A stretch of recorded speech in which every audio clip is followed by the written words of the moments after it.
কবিতাৰ শিৰোনাম কেনে আছো মোক নুসুধিবা। কবি নীলমণি ফুকন, আবৃত্তি দীপজ্যোতি বৰদলৈ। কেনে আছো মোক নুসুধিবা, ময়ো মোক সোধা নাই। কলঙেদি উঠি আহে মন্দহীন এজনী ছোৱালী। যোৱা ৰাতি মই কি আছিলোঁ, ৰজা সন্যাসী কৃষক শ্ৰমিক, প্ৰেমিক নক্সাল কবি, চিকাৰৰ পিছত পানী বিচাৰি ফুৰা এটা বাঘ। কি আছিলোঁ পাহৰিলোঁ।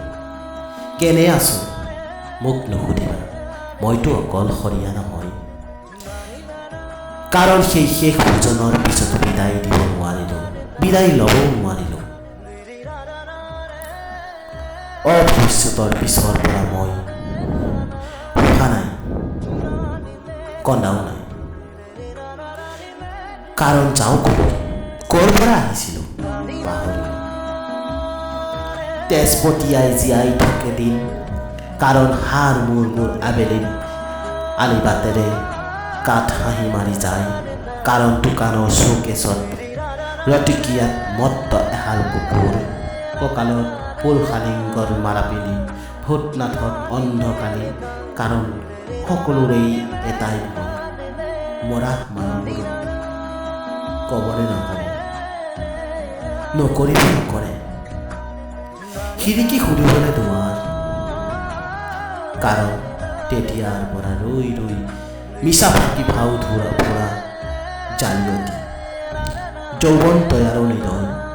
কেনে আছো মোক নুসুধিবা, কাৰণ আন্ধাৰ এতিয়া সিও কঁপি উঠে, এতিয়া সিও জ্বলি উঠে। দুৰ্দশা দুদিন দুৰ্গতিৰ পিছে পিছে মানুহৰ তেজৰ নিচান। কাৰণ পেটৰ জেপত লৈ ফুৰোঁ এখন নিষিদ্ধ হাত। ৰঙা হৈ উৰি যোৱা এটা বুলেট বুকুত। কাৰণ চৌদিশে মৌনতা শান্তিৰ ভয়ংকৰ আৱাজ।